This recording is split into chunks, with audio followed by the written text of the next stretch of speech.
ওনার গল্প থেকে বানাচ্ছি না, এই জন্য আমরা শুরুতে যোগাযোগ করিনি। আমরা আমাদের মতো বানানোর চেষ্টা করেছি, আমরা সাপোর্ট করার চেষ্টা করেছি।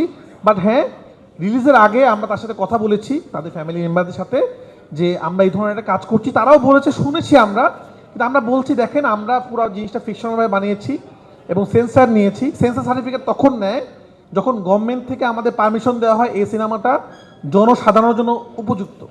কারণ যেহেতু ক্রিটিক্যাল কেস, আমরা কিন্তু চাচ্ছিলাম সেন্সারটা হয়ে যাক। আমরা আপিলটা করেছিলাম, আমরা তার সাথে কথা বলেছি, তাদেরকে আমরা আশ্বস্ত করেছি যে এই গল্পের সাথে, এটার ফিকশনাল গল্প, এটার সাথে তাদের কোনো গল্পের আমরা মিল রাখার চেষ্টা করিনি। এবং আপনাদেরকে যেটা বললাম সেটাই আমি তাকে বলার চেষ্টা করেছি যে আমরা চাই এই কেসটা একটু হলেও এটা দেখার পরে মানুষের মধ্যে যদি একটু উদ্বুদ্ধ কাজ করে, সরকার যদি একটু নাড়াচাড়া দিয়ে বসে, তাহলে যেন এই কেসটা সমাধান হয়। উনি তো অনেক বছর ধরে দাঁড়া দাঁড়িয়ে ঘুরছেন, হচ্ছে না, কাউকে সাথেও পাচ্ছেন না। উনি ওনার কথা আমাকে বলেছেন, উনি আমাকে জিজ্ঞেস করেছেন আপনি আগে কেন বলেন না। আমি বলছি, ভাই দেখেন, আমি যদি আপনার গল্প নিয়ে সিনেমা বানাইতাম তখন আমি বলতাম, তখন এটা সিনেমা হতো না, তখন ডকুমেন্টারি হয়েছিল। আসলে আমরা একটা ফিকশনাল গল্প বানানোর চেষ্টা করেছি, কারণ যখন এটা আমি একজন মানুষের জীবন নিয়ে কাজ করব, তখন কিন্তু আমাকে এক্স্যাক্টলি কেসটাকে ফলো করতে হবে, তখন এটা খুব আইনের ব্যাপার আসলে। আর যেহেতু কেসটা সমাধান হয় নাই, এটা বানানোর নাই, তাই আমরা ফিকশনালভাবে বানানোর চেষ্টা করেছি। বাট আমাদের উদ্দেশ্য খুবই সৎ, আমরা চাই এই সিনেমার পরে যেন তাদের পাশে দাঁড়াতে।